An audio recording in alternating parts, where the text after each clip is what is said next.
I'm really not happy right now. Marvel Rivals, you know it, I know it, so why are we talking about it? But seriously, if you haven't heard about it, this isn't a place for judging, criticising, or anything like that. I just have a few questions.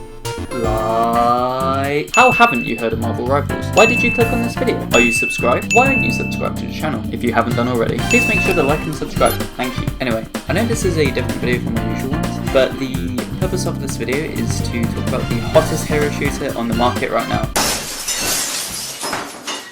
Fuck off! Genuinely, I think we should have let this game die back in 2021. Anyway, with that out of the way, in this video, I want to go into a deep dive about Marvel Rivals, not only about the characters, the gameplay, or other aspects of the game, but I want to look into the game's future and its potential for esports, but that's later to come. Yeah, about that. So, by the time I recorded that, a few days had passed. Then, on the 1st of May, Marvel announced this. The greatest esports competition across time starts this May. No. A total prize pool of over $3 million. Wait. Including $1 million in the grand finals. Wait. This meant an entire script I had made for this video went to waste. This meant interviews I had with players from tier 2 teams had went to waste. And this had meant this clip of Poker's opinion of if Marvel Rivals will have an esports scene went to waste. No game will have an esports scene unless they put in the money. So it depends on the rivals. Are they going to put in the money? This meant all this research I did had went to waste. And honestly, what comedic timing. I planned to get this video done by the 9th of May. And they had to announce this on the 1st of May. What the fuck? So, with this being said, Marvel Rivals will have an esports scene. But I'm now just going to talk about what that would look like. But bro, my clickbait, man! Like bro, I had Sinatra in the original thumbnail! I could have put coming back to esports? Bro, but that was clickbait galore! What the Language! Yeah, with that being said, please follow my Twitch out of pure pity. For me, I am trying to hit affiliate by the end of this year, so every follower counts. And yeah, hope you enjoyed the video. Years, hero shooters have been one of the biggest genres within gaming alongside battle royale games and FPS games. So the idea of Marvel Rivals doing a hero shooter with, well, actual heroes is kind of genius really, for many reasons. For example, these heroes have millions of fan bases, so people who like these heroes and want more content for these heroes will play the game and most likely enjoy them. Not to mention, since they have all of these heroes at their disposal, this saves time on coming up with original heroes and ideas for abilities for said heroes, since they can take source material out of the comics or the MCU. Like, I feel like this is a really cool idea and be incorporated more with more heroes that Marvel Rivals later releases. Like, spoiler warning, Ultron is going to be a strategist, which I'm interested to see how that works, personally. But like, speaking about Ultron being a strategist, I know that he may not seem like a strategist in the comics or in the MCU, but I feel like this will be kind of cool to see, since they can adapt upon this. Like, they've had to adapt on some heroes, like Rocket being able to shoot healing orbs, Adam being able to heal people, Loki being able to copy people. Oh wait, he can actually do that in the comics. But I feel like coming up with creative ways to make these heroes be able to fit into these roles is really smart. I wouldn't think Doctor Strange would be a tank. However, giving Doctor Strange a bulkier design and incorporating things like his shield in his moveset makes him a good candidate for a tank, which means more people who like Doctor Strange will play Vanguards. Same can be said for Magneto, Thor, and Captain America, who are all Vanguards, but yet in comics/MCU, they don't seem like tank candidates, but they incorporate things within their kit to make them tanks, which I think is just really cool. However, with that being said, there's always going to be that one person who locks in DPS no matter what. Instead of fans trying to guess what the character will be called, look like, and potential movesets, all characters that are released in Marvel Rivals are already in the comics and the MCU itself, so people can sort of guess and fantasize which character they want bringing into Marvel Rivals next. Which also creates something I like to call a Smash Bros effect, which creates hype around these characters being released into the game, and people sort of wanting specific characters brought into this game, since they either like the characters or the game they came from, or in this case, they like the characters from the comics or the MCU. With that being said, I think it's a good idea to look into Marvel's other games throughout the years. When it comes to Marvel's history with video games, the only one that I have personally played was the 2016 LEGO Avengers, which I still have. But in all honesty, Marvel's games are either a hit or a miss.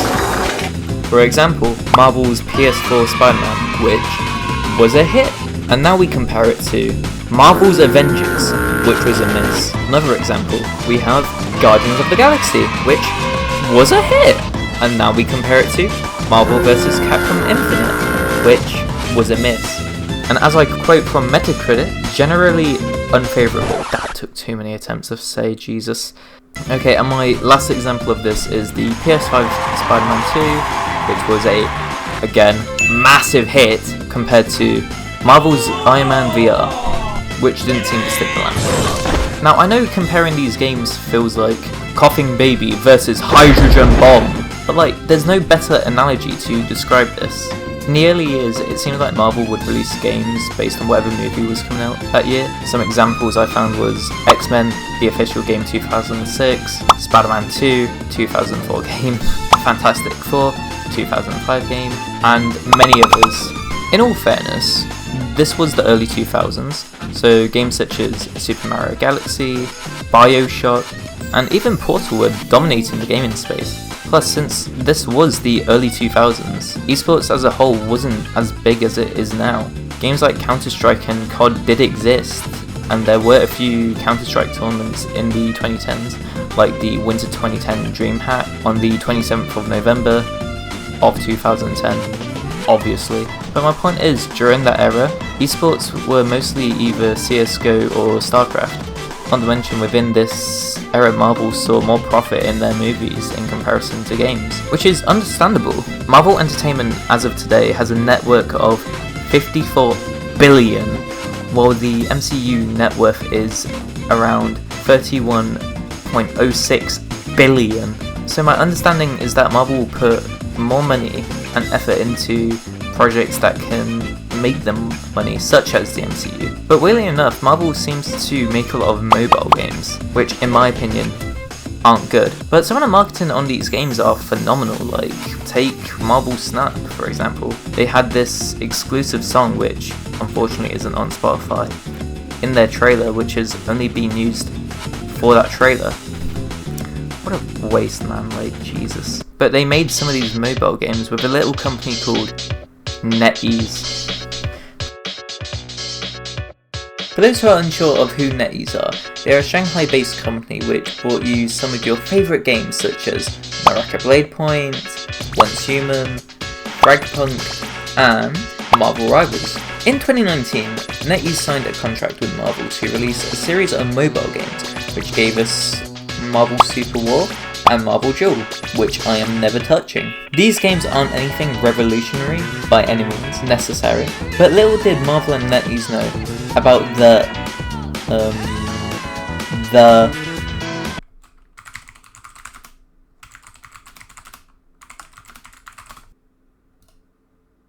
bonanza they were going to release soon. But I want to look back on some of NetEase's other titles for a second, since I actually have quite a few hours in games such as Once Human, and my personal favourite, Naraka. The light is the source of all. Holy The only reason I'm bringing this up is that I don't like Naraka because of its gameplay, its characters, and its mechanics, but I mostly like it because of its level of customization within the game. Legit, if I'm being honest, a quarter of the hours I've spent on Naraka have just been through customization. I haven't played any other game like Naraka with this much customization in my life, and each skin for a character looks totally different from the original. Not to mention that you can completely change what your character's facial structures look like, which again is incredibly cool, which on top of the insane level of customization gives you a completely unique character of your own. However, my one downside for this game is I'm not willing to download any Chinese spyware. But overall, I like the game. But the reason I brought this up in the first place is that you can see that NetEase has a skill for customizable aspects, which can be seen in both Naraka and Marvel Rivals, which have willingly both taken my money. The level of customization in this game is genuinely surprising to me, since it's not only that they are more visually appealing, but if you have ever purchased a legendary skin in Marvel Rivals, you may notice that the sound effects are different, and like how the character speaks is also different, which to me is pretty cool and is worth the amount of money I'm paying for that. However, I hope that they bring more legendary skins out soon, since I need a skin for my guy Namor. Like, come on, Spider-Man has 2 legendary skins, Doctor Strange has 2 legendary skins. Where's my Namor skin? Namor only has 4 skins, 2 of them are recolors, and the other ones are just not good in my opinion. And before you mention the new one they're bringing out soon, it's so bad! Come on! I mean, I'm personally not a fan of the blue and yellow colour scheme seen on the X-Men. Why has Namor got a buzz cut? Like, no, just no. But since we're talking about the characters about Marvel Rivals, it would be rude not to talk about what I think is the most important aspect about this game. Hi there, Rapscallion. If you watched all the way up to this point, I really appreciate it, and I want to thank you so much. A lot of time and effort went into this video, and I've not even covered everything I want to talk about. So I'm going to end this video off talking about what I think the esports scene will kind of look like, and my hopes for it, and I'm going to post a part 2 in a couple of weeks. I'll also be live on my Twitch soon to climb to Grandmaster, so make sure you follow me there and subscribe, since it goes a long way and I'd appreciate it. Okay, right, if I'm being honest with you, on my script I have written down, "They confirmed it before, you idiot." So you're basically going to get my raw opinions. I'm really interested to see what happens within the esports scene now. Like with the announcement of Marvel having an esports scene, I feel like this is going to benefit esports as an industry even more.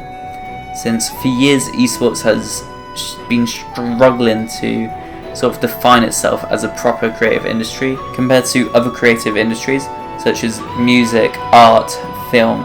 Like these industries are themselves defined and profitable. Esports is kind of overshadowed by the fact that people think it's just other people playing games, but they overlook stuff like the graphic design that goes into it, the production that goes into it, and like other big stuff that goes into it. Like back in November I went to Worlds 2024 and this experience was amazing. I was captivated by every second. And by going to an esports event, you see how many fans there are of esports.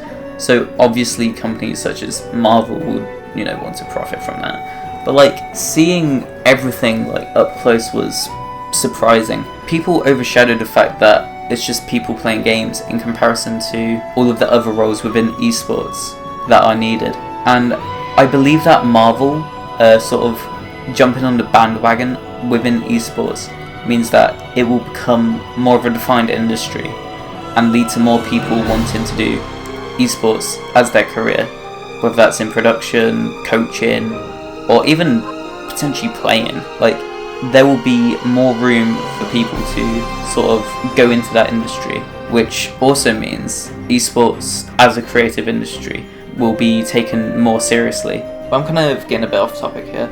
From what I've seen, this esports scene will be one of the biggest we've seen within esports in general.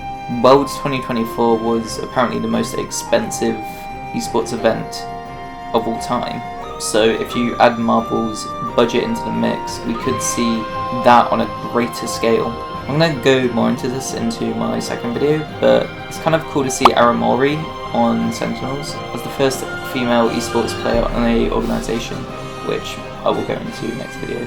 Sorry for clickbaiting. But I feel like that announcement is good and can push more women into esports and more women into doing those creative industries, which could lead to more job roles being filled and esports itself, as I said, defining itself as an industry since it's kind of overlooked. But before I end this video, I want to get someone else's opinion on this.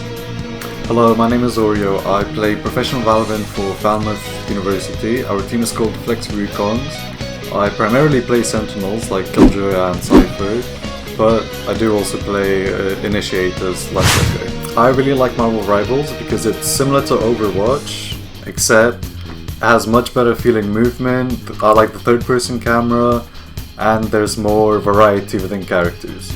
I usually play support like Luna Snow because I'm always on support, or Spider-Man because I like Spider-Man. I think Marvel Rivals will have a big esports scene as a lot of Overwatch esports players have transitioned to the game. There's also a massive audience for the game because of its IP, and there are already teams being formed to play in tournaments for prizes, such as university teams. I think if Marvel Rivals does get an esports scene, then it will grow massively. I believe it will take a lot of audiences from different esports scenes like Overwatch, League of Legends and Valorant. Just because of its IP, people love Marvel, but I don't think it will become the biggest esports scene just because League of Legends is massive. Everyone still loves watching League of Legends, but it will still grow to be a massive success. Marvel Rivals is a very fun game that looks appealing, is fun, and feels like a really well made game. There's a leaderboard in the game for the best players, which will give them a chance of being spotted by teams, and even maybe get signed to one to play professionally, earn money, and whatnot.